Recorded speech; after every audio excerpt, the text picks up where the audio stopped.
Welcome to a transformational trip to Montgomery, Alabama. I was inspired to take this trip by a presentation I saw back in 2017, given by a group from Wilmette, Illinois, who called themselves the Montgomery Travelers and said theirs was a journey of discovery, growth, and awakening.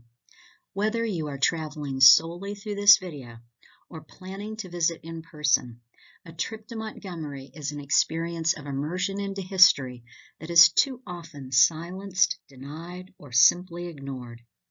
But as the late scientist Carl Sagan said, you have to know the past to understand the present. Throughout this video, I will include websites to learn more in the hope that you will find opportunities to learn more about the history shown in the exhibits, find others to discuss the issues raised, and find opportunities to make a difference to help heal the racial divide where you live. Montgomery, Alabama holds a great deal of history from slavery through the civil rights struggle. It was a major slave trading market in the 1800s and is home to the first White House of the Confederacy built in 1835. As of 2022, Alabama still recognizes Confederate Memorial Day as a state holiday. From 1955 to 1956, the Montgomery bus boycott brought desegregation to the city bus system. In 1961, an interracial group of young freedom riders were beaten here for protesting the segregated interstate bus system. But their protest resulted in the regulations being changed. Montgomery is the end of the Selma to Montgomery March in 1965, and the Equal Justice Initiative Legacy Museum, as well as the Peace and Justice Memorial, are both here. In this video, I will focus on 8 locations in Montgomery that I visited, and will frequently mention the name of Bryan Stevenson, a great-grandchild of slaves. He built his legal practice in Montgomery after graduating from Harvard Law School in 1985. He then created the Equal Justice Initiative in Montgomery as a nonprofit to provide legal services to incarcerated poor people, and through the nonprofit, he built both the Legacy Museum and the Peace and Justice Memorial. You can learn more through his book, Just Mercy, which also became a movie. I strongly recommend the Visitors Center in Montgomery. You'll find the staff to be a wealth of information. The center is full of wall art and brochures from different attractions throughout the city. On my way to my first stop, the Rosa Parks Museum, I stopped at Court Square, which is the site of slave auctions, and saw many historical markers and statues, as well as street art. The Rosa Parks Museum has 2 sides. One is called the Children's Wing, but don't be fooled. It's as informative as it is fun and perfect for children of all ages. I walked into this exhibit room and was directed to get on the bus. My driver looked like the robot from the movie Short Circuit, and by the look of the tanks beside the bus, I could tell I was in for quite a ride. Rosa Parks would be our tour guide through history, shown as a bus ride through time. The years flashed up on the front of the bus like the movie Back to the Future, as she told the struggle of African Americans from slavery to the bus boycott in 1955. In the second side of the museum, placards detail the history of the Montgomery bus boycott. There is a replica of the parsonage where Reverend King and his family stayed that was firebombed by white supremacists in 1956. One of the cars used as alternate transportation for those boycotting the buses is included, and a replica of part of a bus shows Reverend King and other key figures of the struggle proudly riding at the front of the bus after court victory was obtained. There are many documentaries on the life of Rosa Parks, whose tireless work in the civil rights struggle extends far beyond the Montgomery bus boycott. Born in Tuskegee, Alabama in 1913, the KKK terrorized her family home. She resisted a sexual assault by a white neighbor in 1931, An activist in the NAACP, she helped organize defense of the 9 Scottsboro boys falsely accused of raping a white woman in Alabama, and assisted in the investigation of the gang rape of Reese Taylor by 7 white men. Parks worked as a congressional staff member from 1965 to 1988. She was awarded the Presidential Medal of Freedom at the White House in 1996 and died in 2005. My next stop was a very unassuming building, a Greyhound bus station. You could easily walk right by it. The station has been restored to look just as it did in 1961, when an interracial group of freedom riders was brutally attacked by white supremacists as the group disembarked from an interstate bus. Inside, the station has memorabilia of the struggle for the desegregation of interstate transportation. And they also had an amazing soundtrack of the times playing. And a quote from a member of the Freedom Riders group: "It wasn't a matter of being afraid. It was a matter of knowing who you were, going forward, and participating with other people, and never to hate." Pauline Knight Afasu. Victory from the Freedom Riders was won when the Interstate Commerce Commission issued regulations banning segregation in interstate travel. And to learn more, there's a documentary of Freedom Riders, and it can be found online. The staff at Freedom Rides recommended Cahaba House for lunch, and of course, there was a historical plaque there as well. The next stop was the Southern Poverty Law Center Civil Rights Memorial Center, designed by Vietnam Memorial architect Maya Lin in 1989.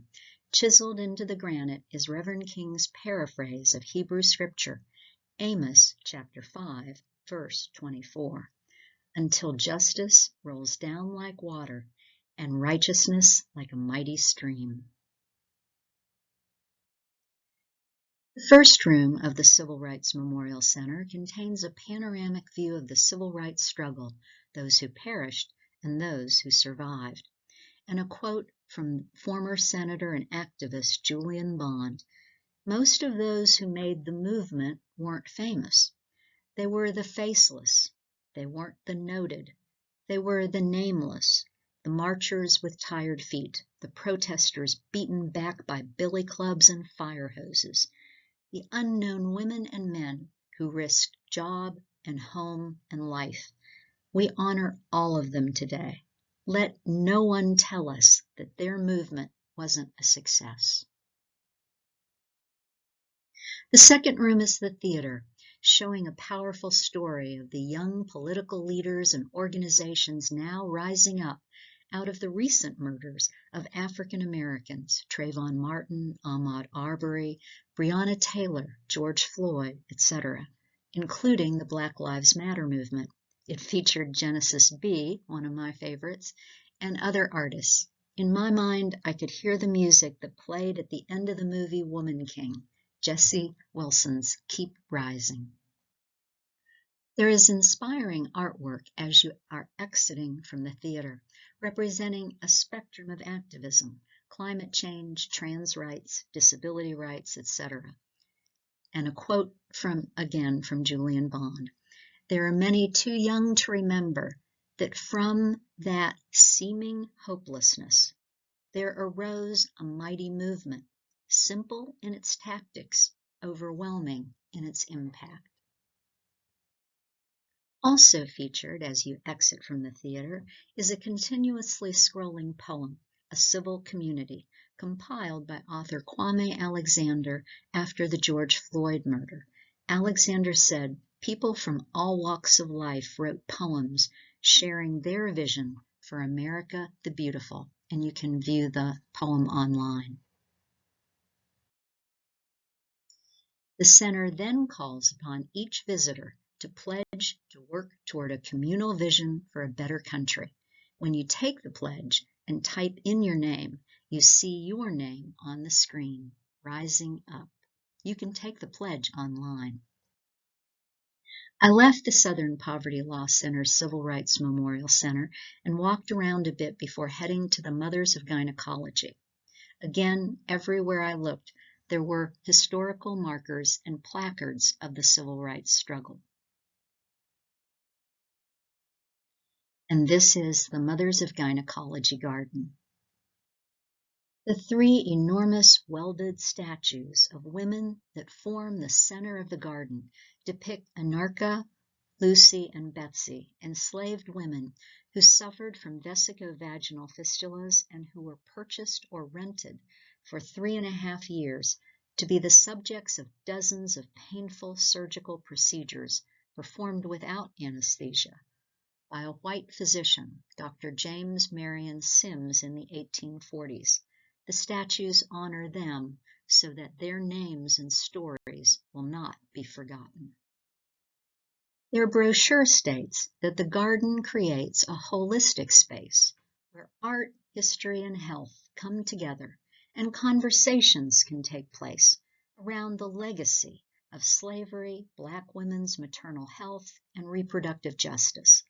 It is a monument to these women that were raped, tortured, trafficked, exploited, and then discarded as damaged goods. The garden covers a range of social justice issues: the intersectionality of race and gender, rape, wet nurses, midwives, and more. Surrounded by so many stories of the trauma and pain of African American women, I was reminded of Resmaa Menakem's book, My Grandmother's Hands: Racialized Trauma and the Pathway to Mending Our Hearts and Bodies. Menakem explains that racial trauma, physical, emotional, and psychological, is visceral and can rip muscles, block airways, extract organs, dislodge brain cells, crack bones, break teeth, and more. It is linked to diabetes, hypertension, depression, anxiety, PTSD, and learning disabilities in African Americans. Moreover, the effects of racial trauma are then passed through DNA to subsequent generations. I recommend the book highly. And you can find a video about the Mothers of Gynecology online. It is no accident that most of the sites in Montgomery feature a recovery space. At Mothers, it was a semi-enclosed porch area. The Visitors Center told me about the Montgomery Fine Arts Museum and showed me a brochure of the site of struggle currently on exhibit there. So that was my first stop Friday morning. Please note that the art in this exhibit is very powerful. The images, very disturbing. If you're traveling to Montgomery, contact the museum or the Visitors Center to learn what is on exhibit at the museum while you'll be there. The touring exhibit, A Site of Struggle, originated at Northwestern's Block Museum of Art. It explores the intersection of race, violence, and art by investigating the varied strategies American artists have used to grapple with anti-Black violence, ranging from representation to abstraction, and from literal to metaphorical. The exhibition focuses on works created between the 1890s and 2013, situating contemporary artistic practice within the longer history of American art and visual culture. It foregrounds African Americans as active shapers of visual culture and highlights how art has been used to protest, process, mourn, and memorialize anti-Black violence. You can learn more online. The exhibit is also available as a book. Now, I will continue to advance the slides, but please pause this video at any time during this section to view the exhibit as I did, and take your time with any image that hits you.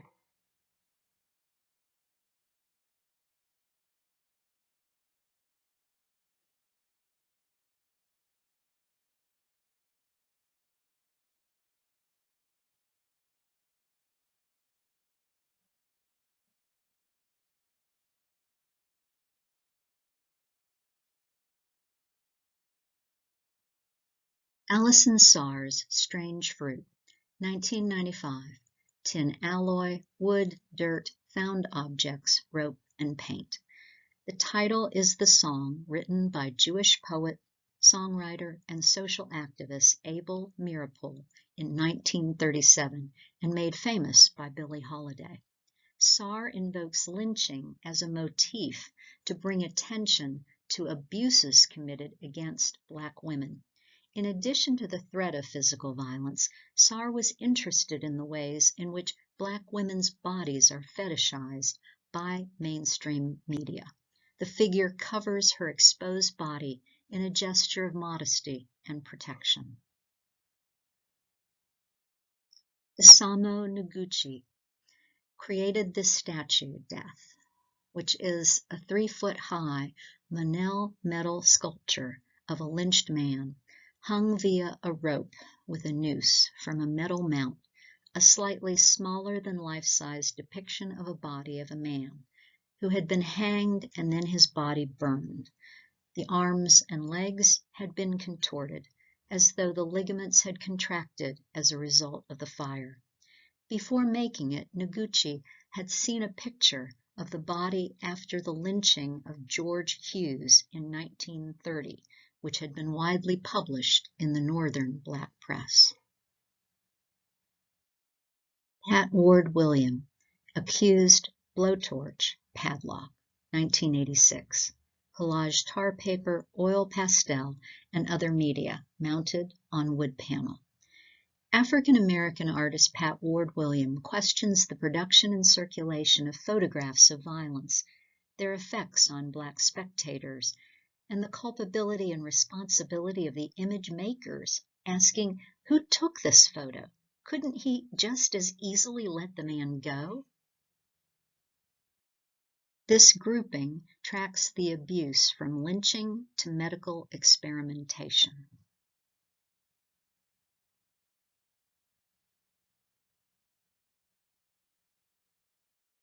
Christian Marclay created the audio-video guitar drag, a recording of an amplified guitar being dragged behind a pickup truck as a tribute to the unrecorded murder of James Byrd, an African-American man who was dragged to his death behind a pickup truck driven by 3 white supremacists in 1998 in Jasper, Texas. And a quote from an article reviewing the work. It is absolutely staggering that 3 men willfully drove that truck for 13 minutes, dragging a person behind it for 2 miles until his decapitation when he bounced through a trench. The solid body guitar withstands more abuse in the beginning than any flesh or blood could, but this illustrated reimagining makes it crystal clear just how devastating being dragged to death would be.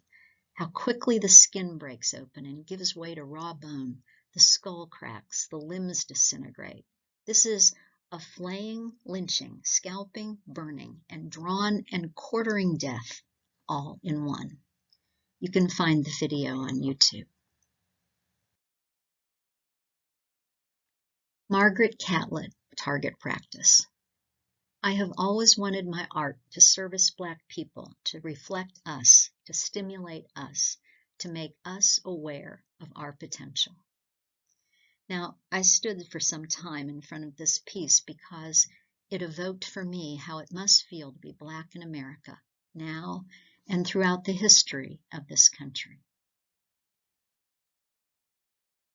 I'm sure you found this exhibit to be as intense as I did, and the museum's recovery space is a sculpture garden.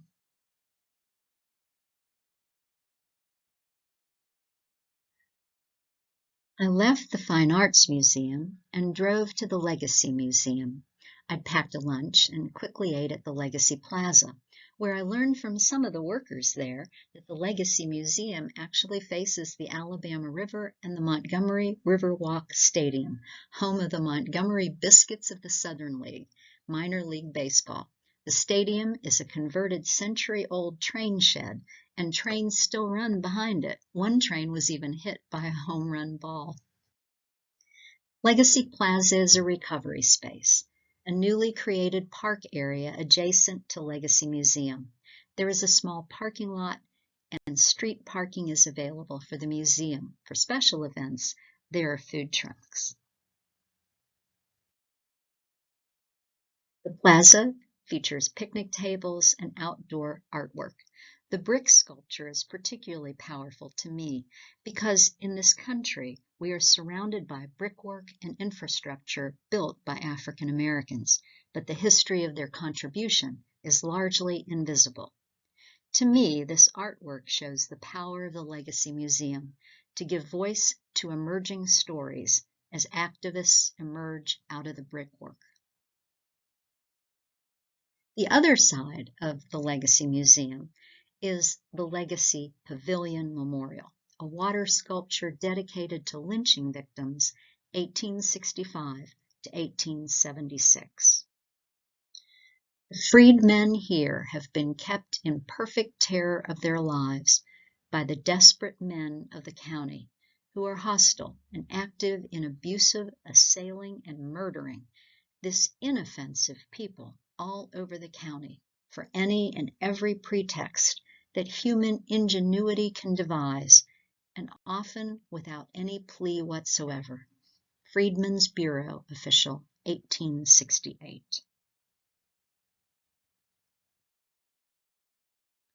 I was fortunate to be a part of an interracial religious book study group that had planned the trip to Montgomery to visit both the Legacy Museum and the Peace and Justice Memorial.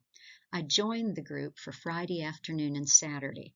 This slide shows the front and one side of the Legacy Museum with the quote by Maya Angelou. History, despite its wrenching pain, cannot be unlived, but if faced with courage, need not be lived again. I will continue through the slides, but please pause the video to view the exhibit as I did and take your time with any image that hits you. The Legacy Museum, which opened in 2021, is 40,000 square feet, 4 times the size of its original site in 2018. And sits on the site of a former cotton warehouse where enslaved blacks worked. Entry into the museum itself is a stark reminder of the continual threat of racist terrorism. The museum follows TSA guidelines. No liquids, you place your belongings in a container, you walk through a metal detector. The specter of violence is never distant. What I did not realize during my visit on Friday was that every time I saw a rounded wall, it was actually the backside of a theater. Inside each theater was a different series of videos that dove more deeply into the subject matter of that section of the museum. The videos played continuously on a loop, and the theaters had bench-type seating. Fortunately, I could return on Saturday and see them all. It really does take 2 days to see the Legacy Museum. Kwame Akoto Bamfo is the sculptor from Ghana who created the first exhibit that you walk through, with holographic waves crashing and rocking on either side of you. The sand is scattered with enslaved men, women, and children, representing those who died in the Middle Passage. His work is dedicated to his enslaved ancestors.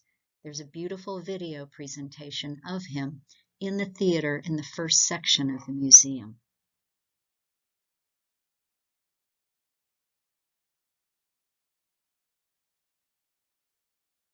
In a 2022 interview with Essence magazine, Brian Stevenson told the story of the trip he took 10 years earlier to Lagos, the largest city in Nigeria. It was a slave port city beginning in the 1700s on the Gulf of Guinea. We climbed over a concrete barrier to get to the beach, and we got there and just stood. His guide said, "I brought you here because I wanted to say I'm sorry. This is where we lost you." And I realized that I was standing on the other side of the ocean for the first time in my life. And I am part of this community of lost children of that continent. and that consciousness really began to impact me. Walking through the slave ship exhibit brought to mind Stamped from the Beginning by Ibram X. Kendi, in which he details the many sources of justification for slavery, including the Bible and Aristotle. Prior to Christopher Columbus, Pope Nicholas V issued Romanus Pontifex in 1455, authorizing Portugal to conquer Africa and beyond, to engage in slave trade, to invade, search out, capture, vanquish, and subdue all pagans, and to reduce their persons to perpetual slavery. In 1493, Pope Alexander VI issued the papal bull Inter Caetera, authorizing Spain and Portugal to colonize the Americas and native people, to colonize, convert, and enslave the people. Fictional scientific foundations were sought centuries later to justify slavery and racial hierarchies. Bryan Stevenson explains that those false narratives of inequality, inferiority, and dangerousness are still with us to this day, that they are toxic and must be discussed. This is the role of truth-telling. The truth about history must be told and discussed if we are to change the present and heal. The theater in this section of the museum features a video of the descendants of families ripped apart by the slave trade. Bryan Stevenson says of this video, "We have a film in one of the theaters in which people in Africa talk about what it was like to hear the stories of great-grandparents who were taken away, lost to the sea. They called them the lost ancestors. And that connection is really important. So if we can find ways to talk about these aspects of history, new insights emerge."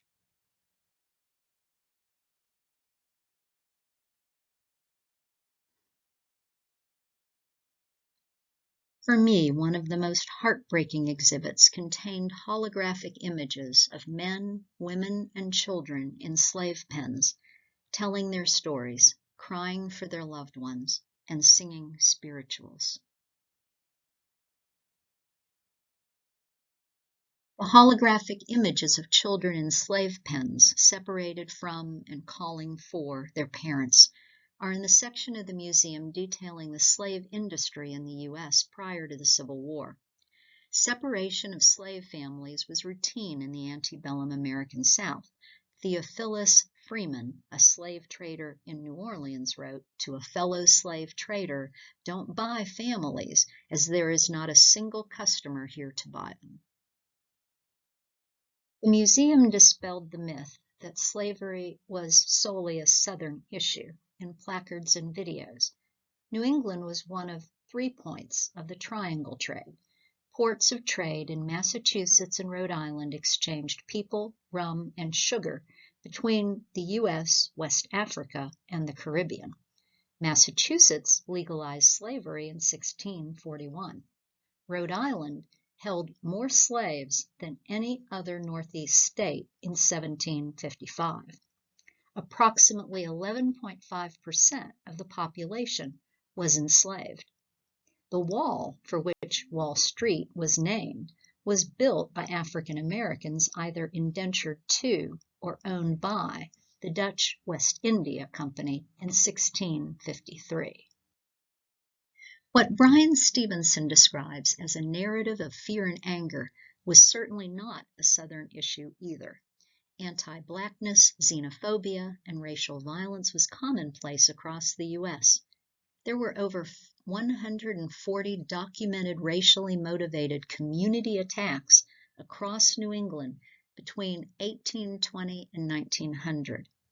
Abolition broadsides, popular prints across the North and Mid-Atlantic between 1820 to 1860, depicted a wild, ignorant Black population to be feared and suppressed. There was a deep-seated and intense racism. I'll let you pause the video to read the excerpt from one of these prints. The threat of being sold downriver is also explained in the museum. Selling someone down the river was a term for selling black people down the Mississippi or Ohio rivers. Slave masters in the North would threaten disobedient slaves by splitting them up from their families and selling them down the river to the often much harsher conditions of the Deep South, where they were likely to be worked to death.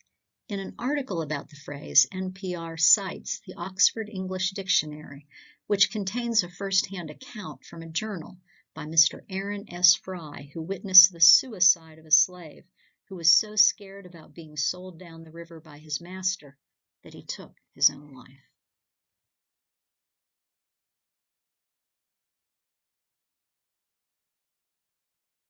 Placards and videos throughout this section of the museum debunk the myth that slavery was not a critical cause of the Civil War.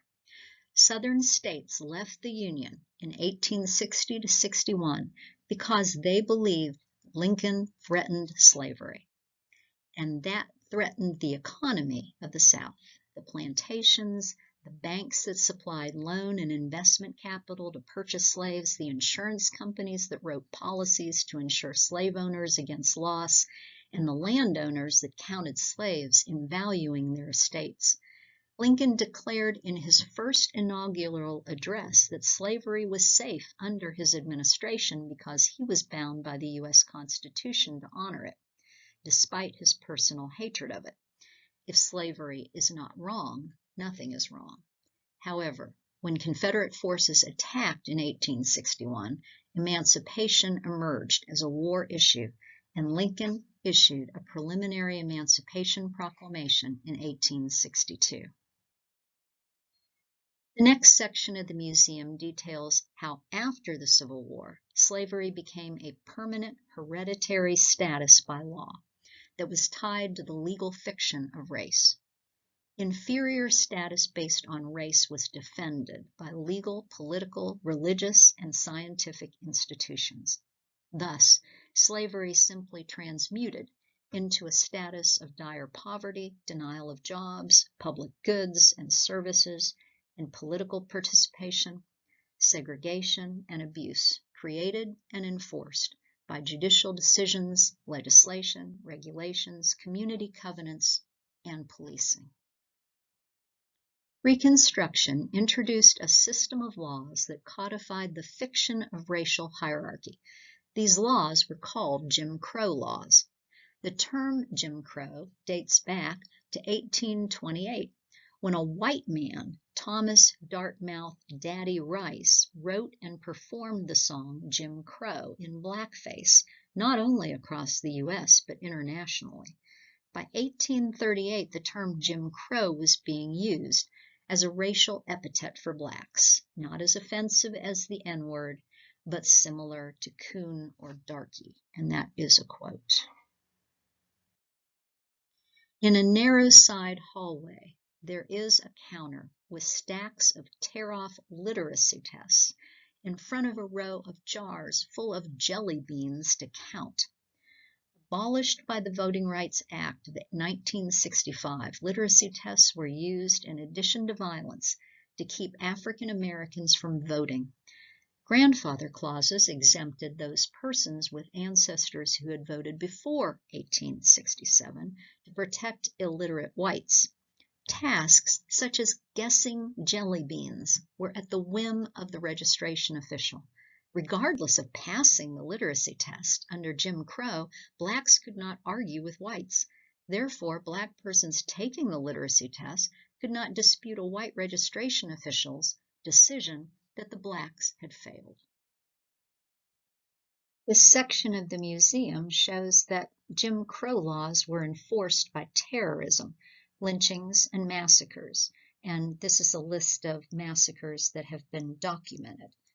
The plan was to subjugate a people, to replicate the conditions of enslavement through law and intimidation, and that's a quote. Ryan Stevenson explains that the effect of the terrorizing of blacks throughout Jim Crow was that even the blacks who escaped with their lives lost businesses, homes, farms, and property when they fled to cities in the North, the Midwest, and the West. This is yet another important factor in understanding the current racial wealth gap in America. 6 million blacks relocated from 1910 to 1970 in what was known as the Great Migration. The museum showed that these widespread lynchings and massacres required law enforcement complicity and often participation. Slave patrols originated in the 1700s using violence to quash uprisings and subdue slaves.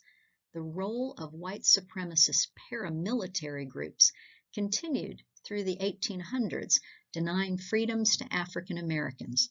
During Reconstruction, the Ku Klux Klan was formed.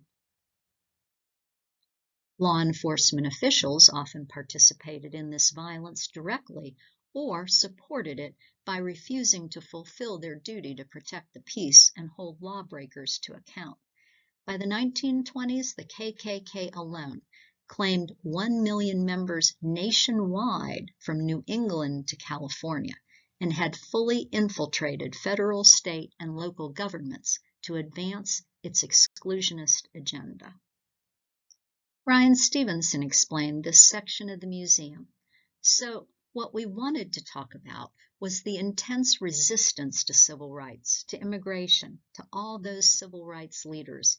He says, not just by Klan members, but also governors and senators, legislators and judges who were saying segregation forever.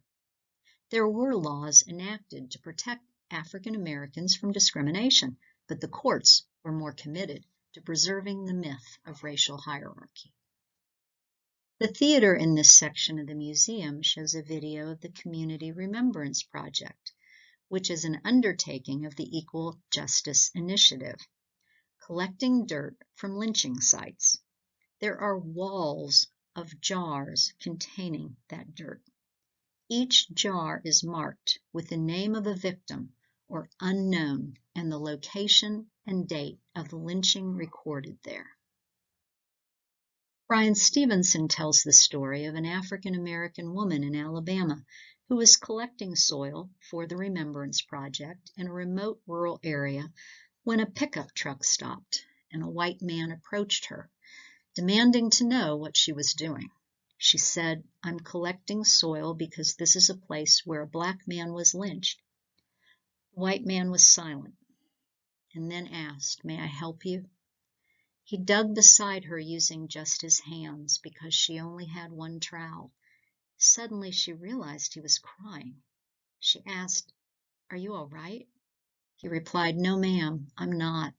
I'm afraid that one of my relatives might have been one of the ones who did this terrible thing." They ended up driving together to deliver the soil to the Equal Justice Initiative. Through the work of the Equal Justice Initiative, lynchings have been documented on courthouse lawns, in front of churches, and in the presence of thousands of people, including women and children. They were captured in photos and postcards. At these often festive community gatherings, large crowds of whites watched and participated in the black victims' prolonged torture, mutilation, dismemberment, and burning at the stake. You can see the 2021 documentary short, Lynching Postcards, Token of a Great Day. Between 1882 and 1968, nearly 200 anti-lynching bills were introduced in Congress, and 7 U.S. presidents between 1890 and 1952 asked Congress to pass federal anti-lynching law, but none ever passed Congress and went to a president's desk. Finally, on March 29, 2022, President Biden signed the Emmett Till Anti-Lynching Act, and you can learn more. A video in the theater in this section shows the story of Emmett Till, a 14-year-old African-American boy who was visiting his uncle in Money, Mississippi, when he was abducted, tortured, and lynched in 1955 for allegedly flirting with a white store clerk, Carolyn Bryant. It shows the courage of his mother in telling the truth of the horror to the country. This is a quote. Carolyn's husband Roy and J.W. Malam dragged Till from his bed, beat him to the point of disfigurement, shot him, then tossed his body into the Tallahatchie River with a cotton gin fan attached with barbed wire laced to his neck. Both maintained their innocence and would eventually be acquitted of the murder by an all-white, all-male jury. They later sold their story for $4,000 to Look magazine, bragging about the murder as a form of Southern justice implemented to protect white womanhood. Reverend Jesse Jackson told Vanity Fair in 1988 that Rosa Parks said she thought about going to the back of the bus, but then she thought about Emmett Till, and she couldn't do it. You can see the new movie Till that also depicts the story. The museum features stories of the 1955 Montgomery bus boycott and dedicates a wall to the heroic individuals who persevered in winning justice at last to integrate the city's bus transportation system. A video on a wall in this section of the museum showed the story of Fannie Lou Hamer's televised testimony before the Credentials Committee at the Democratic National Convention on August 22, 1964. She was a representative of the Mississippi Freedom Democratic Party, formed by the Student Nonviolent Coordinating Committee to expand Black voter registration and challenge the legitimacy of the state's all-white Democratic Party. She testified to the brutality she and other Blacks faced simply attempting to register to vote. Threatened by the MFDP's presence, President Johnson quickly preempted Hamer's televised testimony with an impromptu press conference. But later that night, Hamer's story was broadcast on all the major networks. Thus, the president's plan backfired. Because of his attempt to suppress it, her story was heard by far more people than otherwise would have had the opportunity to hear it. Next, the museum shows the new Jim Crow, a phrase coined by Michelle Alexander in her book with the subtitle Mass Incarceration in the Age of Color Blindness. The 13th Amendment, ratified in 1865, contained a significant loophole that would preserve slavery for the centuries that followed, including today, except as a punishment for crime.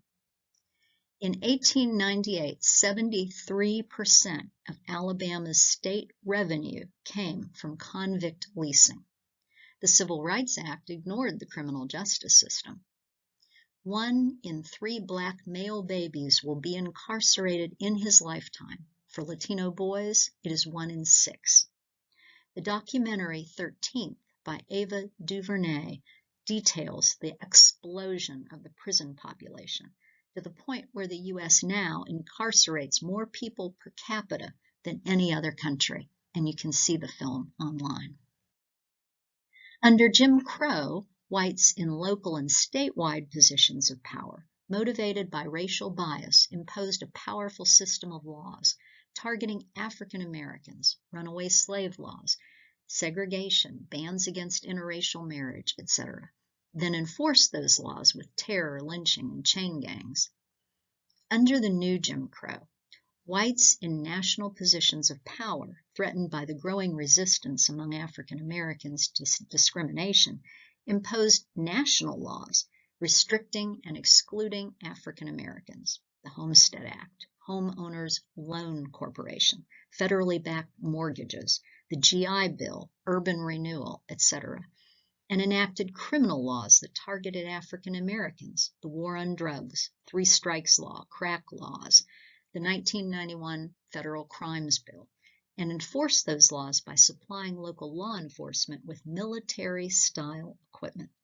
Brian Stevenson calls this the politics of fear and anger, which destroy a democracy, and you can listen to his talk online. A video in this section of the museum told the true story behind the war on drugs. And this is a quote. You want to know what this war on drugs was really about?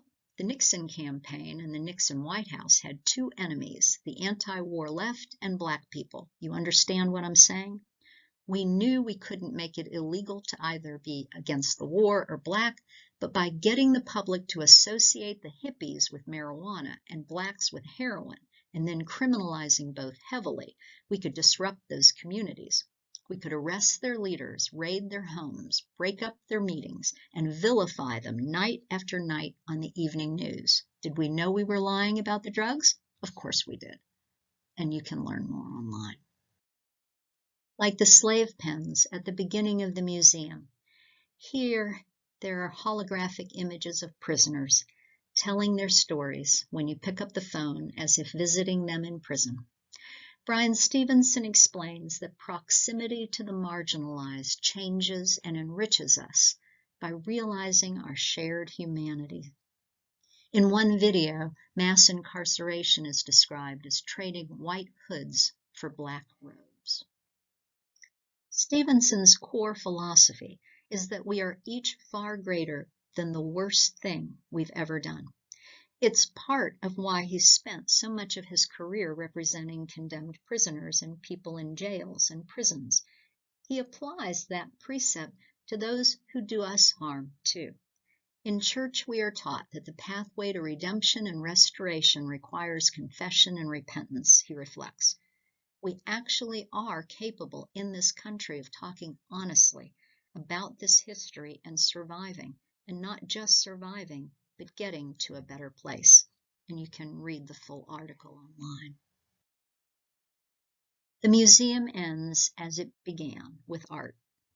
Artists have a way of expressing truths about the human condition in a compelling and influential way, particularly where that art depicts the brutality of slavery and the humanity of those enslaved in a raw way that we haven't seen before. And that's a quote from Bryan Stevenson. Again in this section, I will continue through the slides, but please pause the video to view the exhibit as I did, taking your time with any image that hits you. Gordon Parks' series entitled A Harlem Family, The Cycle of Despair, The Negro in the City, published in Life magazine March 8, 1968. The photos depict the heartbreaking results of systemic racism, the Homeowners Loan Corporation, redlining, community covenants, interstate highway construction, urban renewal, and more. And you can learn more online.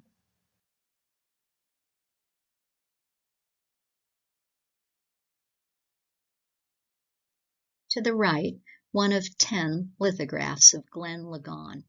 This is Untitled from Runaways. The lithograph is based on 19th century advertisements published by slave owners to locate runaway slaves.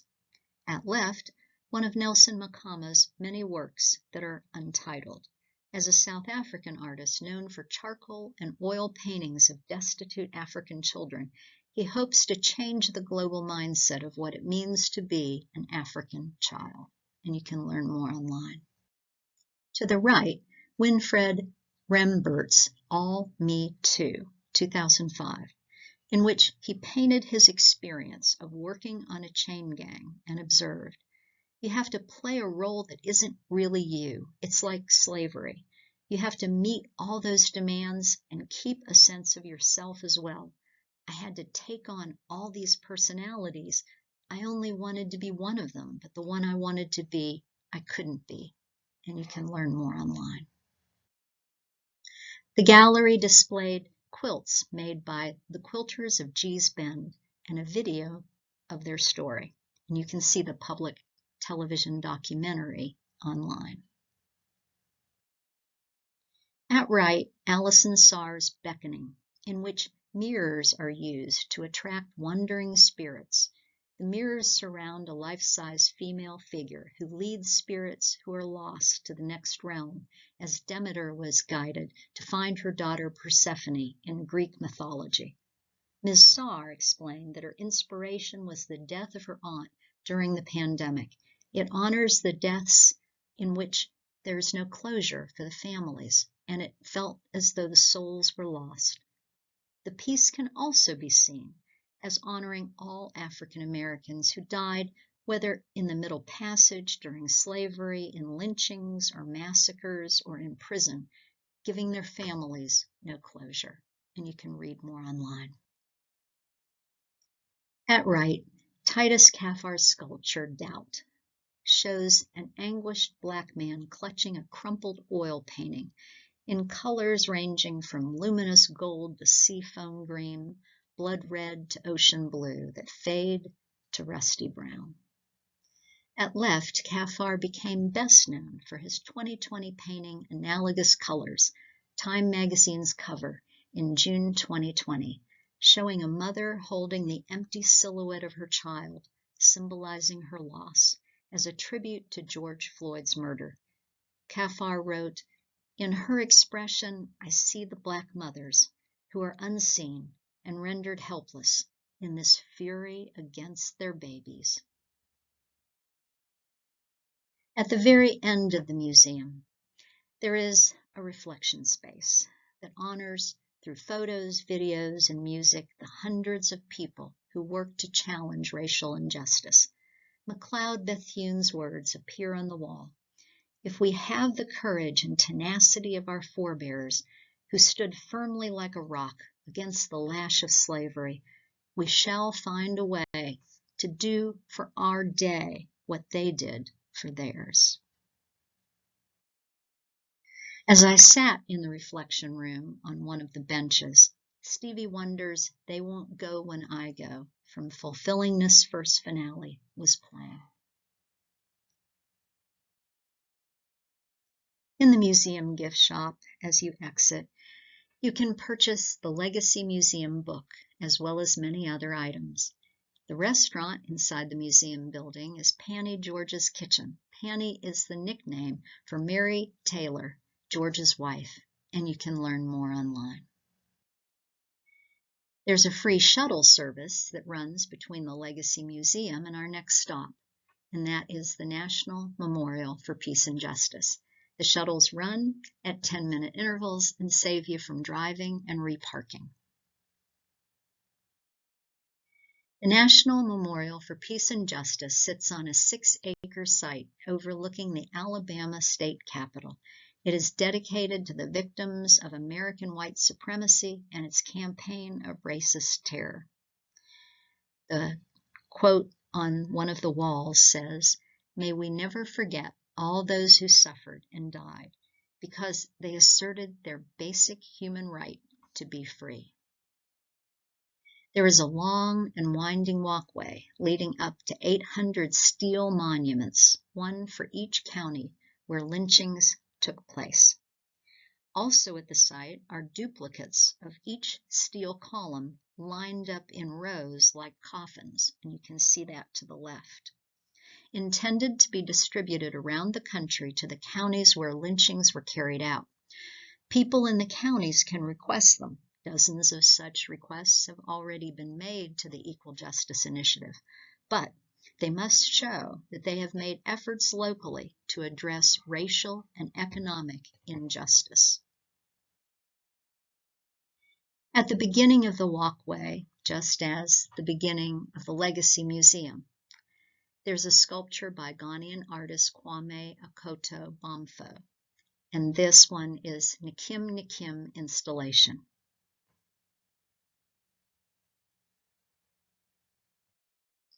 On one of the walls of the National Memorial is this plaque. Lynchings in America were not isolated hate crimes committed by rogue vigilantes. Lynchings were targeted racial violence perpetrated to uphold an unjust social order. Lynchings were terrorism. This era left thousands dead, significantly marginalized Black people politically, financially, and socially, and inflicted deep trauma on an entire African American community. White people who witnessed, participated, and socialized their children in a culture that tolerated gruesome lynchings also were psychologically damaged. State officials' tolerance of lynchings created enduring national and institutional wounds that have not yet healed.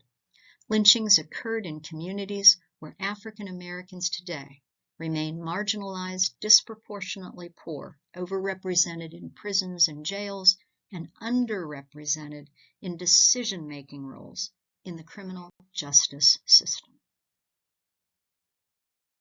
Another plaque reads, "At this memorial, we remember the thousands killed, the generations of Black people terrorized, and the legacy of suffering and injustice that haunts us all. We also remember the countless victims whose deaths were not recorded in news archives and cannot be documented, who are recognized solely in the mournful memories of those who love them. We believe that telling the truth about the age of racial terror and reflecting together on this period and its legacy can lead to a more thoughtful and informed commitment to justice today. We hope this memorial will inspire individuals, communities, and this nation to claim our difficult history and commit to a just and peaceful future." The steel monuments begin touching the floor and then rise as though being lynched in midair.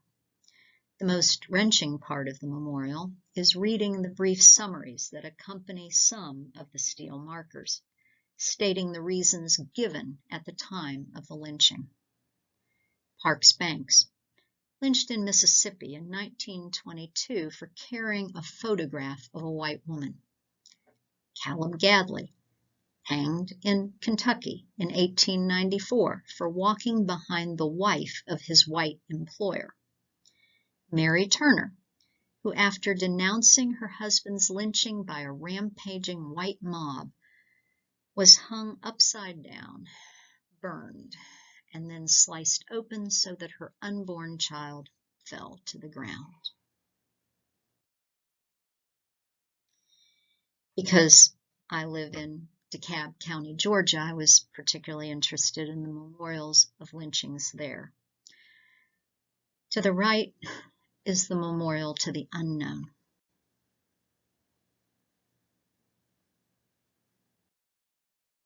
In a separate section of the memorial, there are historic markers that are part of the Community Remembrance Project of EJI.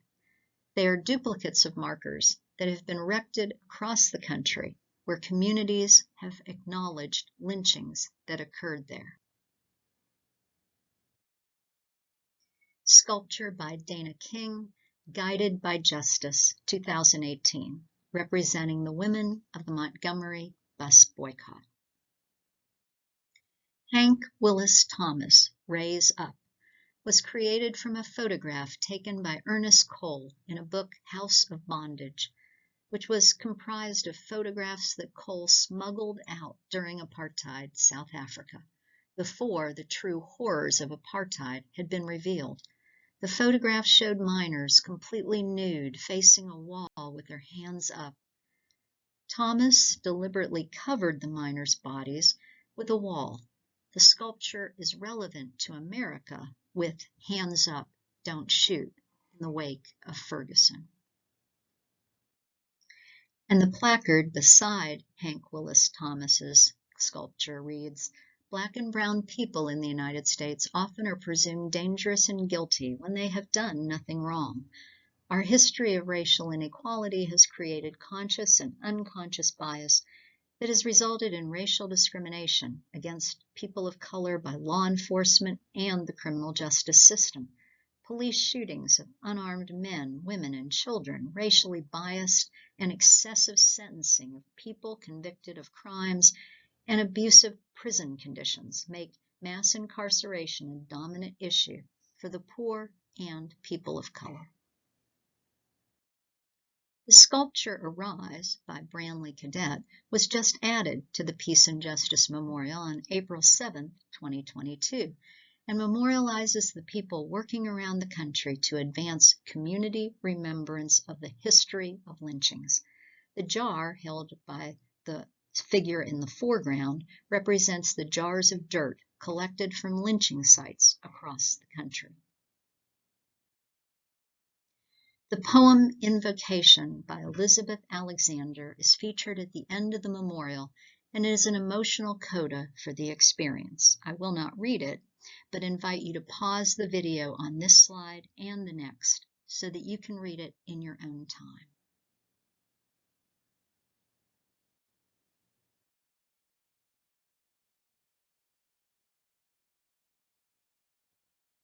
Bryan Stevenson explains that learning and telling the truth about racial history and facing discomfort are essential because truth-telling is the only path to reconciliation, restoration, and redemption. He cites examples from Germany and South Africa that have listened and confessed their roles in genocide and terror in order to reach restoration and reconciliation. There are no statues honoring the persecutors in Germany, and education about the Holocaust is mandatory there. Stevenson urges us to face our reluctance to tell the truth in America and change course. Stevenson states, there is something better waiting, but we must be willing to hear the truth and then create policies and laws that learn from our history. We cannot get to a better future if we cannot face the past that created our present. Truth is essential for doing justice. In the evening, reflecting back on all that I had seen and experienced, I remembered the poem by Roshani Rhea, The Unbroken. It seemed to me that through experiences such as this trip to Montgomery and discussion groups, listening to and receiving stories of African Americans, we can break open to the place inside which is unbreakable and whole while learning to sing. Perhaps when we are all broken open, we can begin to heal our country and sing a new song together. And I'll let you read the poem in your own time. You can pause the video. On Sunday morning, I drove to Dexter King Avenue Baptist Church, where Reverend Martin Luther King Jr. was the pastor from 1954 to 1960. Reverend King worked in the basement office of the church to help lead and organize the Montgomery bus boycott. And those are the markers that are outside the church.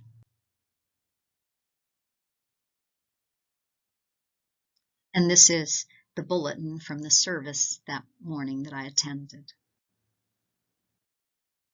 The sermon by Reverend James E. Wilson that morning reflected on the Queen's Jubilee and death in light of the 1884 Berlin Conference, in which leaders of 14 European countries and the United States divided up the resource-rich lands of Africa, enslaving and torturing the men, women, and children of those lands. The diamond that now rests in the British crown, the 105-carat Kohinoor diamond, was stolen from India in 1849. The diamond that now rests in the British scepter, the Great Star of Africa, was stolen from South Africa in 1905. After the service ended, and because the church had been unable to schedule tours in the weeks that I'd been attempting to contact them, a technical difficulty, I was given a rare treat of a personal tour of the basement, which holds the mural painted by Deacon John W. Fagan in 1980. It depicts important events during the Civil Rights Movement and Dr. King's life. The mural begins with Rosa Parks and the bus boycott, the firebombing of the parsonage where Martin Luther King Jr. and his family were living. The mural also shows Governor Wallace, the KKK, and President Lyndon Johnson, because they played significant roles. The mural continues through the beatings, the hangings, and the shootings, the Selma to Montgomery March, the bloody Sunday Bridge, known as the Edmund Pettus Bridge, where marchers were met with violence, water hoses, and dogs, the jail where Reverend King wrote letters from a Birmingham jail, the many organizations that arose from the civil rights struggle and the leaders of those organizations. The bridge is named for a Confederate general, but there is a movement to rename it the John Lewis Bridge. The final panel shows the murder of Reverend King in Memphis, Tennessee at the Lorraine Motel by James Earl Ray, the ascension of Reverend King into heaven, and those who greeted him there. Of particular note is the blank face that is half black and half white at the very bottom, representing those both white and black who had been martyred in the struggle and met him there. In the basement, there is a wall of pastors, and Reverend King appears second to the left at the bottom row. There's also the office kept by Reverend King there. A placard in the basement of the church bears the following quote of Reverend Martin Luther King Jr. "If you haven't discovered anything worth dying for, you haven't found anything worth living for." It was a journey unlike any I'd ever undertaken, and the words of the Illinois Montgomery travelers that had originally inspired my trip, discovery, growth, and awakening, now certainly had a deeper and more profound meaning for me. Only time will tell how I will put to use what I saw, experienced, and learned. Brian Stevenson challenges us to, number one, talk honestly about the injustices of the past, not just about African Americans, but the indigenous tribes and other groups. Number two, get proximate to the marginalized in our communities and listen to their stories. Number three, change our narratives about difference. Change the toxic narrative of fear and anger. And four, find ways to make a difference. Next steps. Has this video impacted you? If so, how? What opportunities do you have to talk honestly about historical injustice in your families, social groups, etc.? What is one way in which you could get proximate to the marginalized in your community? Does thinking about that bring up feelings of discomfort? If so, how could you manage those feelings? Have you ever found yourself caught in the narrative of fear and anger? In thinking about that, are you now rethinking that narrative? How could you be an agent of change to create a new narrative? What is one small step you could take to make a difference in promoting racial healing? Thank you so much for listening to my video.